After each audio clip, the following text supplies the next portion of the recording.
রজব মাস যে মাসটা শুরু হয়েছে, এই মাসে মেরাজের ঘটনা সংঘটিত হোক বা অন্য মাসে সংঘটিত হোক, ইতিহাস যেটাই থাকুক, ঘটিত হয়েছে, এটাই সংঘটিত হয়েছে, এটি বড় কথা। তারপরও এই মাসের বিশেষ করণীয় আছে। বেশিরভাগ মুসলমানরা আমরা জানি না এই মাসটা সম্মানিত 4 মাসের একটি মাস। আল্লাহ রাব্বুল আলামিন এই মাসকে সম্মান দিয়েছেন। সম্মানিত 4 মাসের বাকি 3 মাস কোনটা? বাকি 3টা ধারাবাহিক মাস, সালাতুন মুতাওয়ালিয়াত, 3টা ধারাবাহিক মাস। তার প্রথমটি হলো শাওয়াল, এরপরটা হলো জিলকদ, এরপরে না, প্রথমটি হলো জিলকদ, এরপরটা হলো জিলহজ, এরপরটা হলো মুহররম। জিলকদ, জিলহজ, মুহররম 3টা ধারাবাহিক মাস।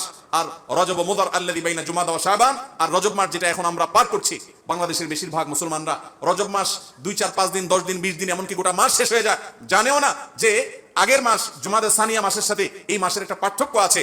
আগের মাসটা সাধারণ জেনারেল মাস, কিন্তু এটা সম্মানিত মাস। কোরআন যাকে বিশেষ মর্যাদাপূর্ণ মাস ঘোষণা করে দিয়েছে, আমরা অনেকে জানিও না রজব মাস কখন আসে, কখন যায়, এই মাসের কি মর্যাদা আছে আমরা জানি না। আল্লাহ তাআলা কোরআন কারীমে সূরা তাওবায় বলেছেন, এই মাস যখন শুরু হয়, ফালা তাজলিমু ফিহিন্না আনফুসাকুম, অন্য সময় পাপাচার করা যাবেই না। সম্মানিত মাসের সম্মান রক্ষার্থে যে কোনো পাপ, অপরাধের কাজ, গুনাহের কাজ থেকে বাঁচার জন্য একটু বিশেষভাবে চেষ্টা করতে হবে। এই রজব মাসে যে কোনো পাপ করতে গিয়ে যদি আপনার বুক একবারও আপনার ভেতর থেকে যদি আপনাকে বাধা দেয়, তাহলে বুঝতে হবে আপনি এই মাসের সম্মান অন্তত জেনেছেন, অনুধাবন করেছেন।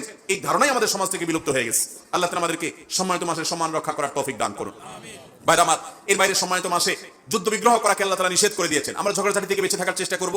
এই ছাড়া এই মাসের অন্যান্য রুটিন যে 5 ওয়াক্ত নামাজ ইত্যাদি আছে, অন্য সময়ের চাইতে এই মাসের বিশেষ গুরুত্বের সাথে করবো। এর বাইরে শবে মেরাজের আমল বলতে কোনো কিছু আছে কিনা, এটা একটা বড় প্রশ্ন।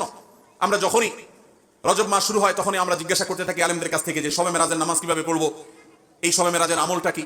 শবে মেরাজ উপলক্ষে সারা রাত জেগে ইবাদত করা এবং শবে মেরাজ উপলক্ষে 26তম দিন পার হয়ে 27তম রাত যখন শুরু হয়, তখন সাহরি খেয়ে 27 রজবে রোজা রাখা, এটা আমাদের সমাজে বহুল প্রচলিত। অথচ ভাইরা আমার, যেটা আমরা শুরুতে বলেছি, রজব মাসের 27 তারিখে নবী সাল্লাল্লাহু আলাইহি ওয়াসাল্লামের মেরাজ হয়েছে, এমনটি নিশ্চিত কোনো বিষয় নয়। নবীজির মেরাজ হয়েছে, সেটা মহাসত্য, সেটা চরম সত্য।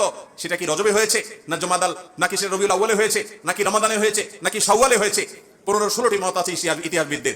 যদি ধরেও নেই আমরা রজবের এই 27 তারিখে হয়েছে, যেমন কোন কোন ইমামগণ বলেছেন, সে আলোকে যদি আমরা ধরেও নেই, তারপর আমরা বলবো নবী সাল্লাল্লাহু আলাইহি ওয়াসাল্লামের মেরাজ হয়েছে হিজরতের আগে। এরপর নবী সাল্লাল্লাহু আলাইহি ওয়াসাল্লাম প্রায় 11 বছর বেঁচে ছিলেন। এই পুরো সময় জুড়ে কখনো তিনি মেরাজ দিবস, মেরাজ রজনী উদযাপন এটা তিনি কখনো করেছেন বলে কোনো জাল বা জয়ীফ হাদিসে পর্যন্ত বর্ণিত হয়নি। বিধায় মেরাজের এই ঘটনার পুনরাবৃত্তি বা এই ইতিহাস, ওই তারিখটার পুনরাবৃত্তিকে আপনার কেন্দ্র করে প্রতি বছর একটা বিশেষ দিনকে শবে মেরাজ উদযাপন করা, রাতভর বিশেষভাবে ইবাদত করা, দিনভর বিশেষ গুরুত্ব দিয়ে রোজা রাখার কথা বিশুদ্ধ কোনো হাদিস দ্বারা প্রমাণিত নয়। আমরা শুধুমাত্র মেরাজের বিষয় থেকে শিক্ষা গ্রহণ করব, মেরাজ থেকে আনিত নামাজটা আমরা আদায় করব। এর বাইরে এই তারিখকে কেন্দ্র করে রাতভর ইবাদত আপনি অন্য সময় করতে চাইলে এই মাসেও করেন, এই রাতেও করেন, অন্য সময় নফল নামাজ পড়েন, আপনি এই দিনে নফল নামাজ পড়ার নিষেধ নাই। কিন্তু মেরাজকে কেন্দ্র করে কোনো নামাজ, মেরাজকে কেন্দ্র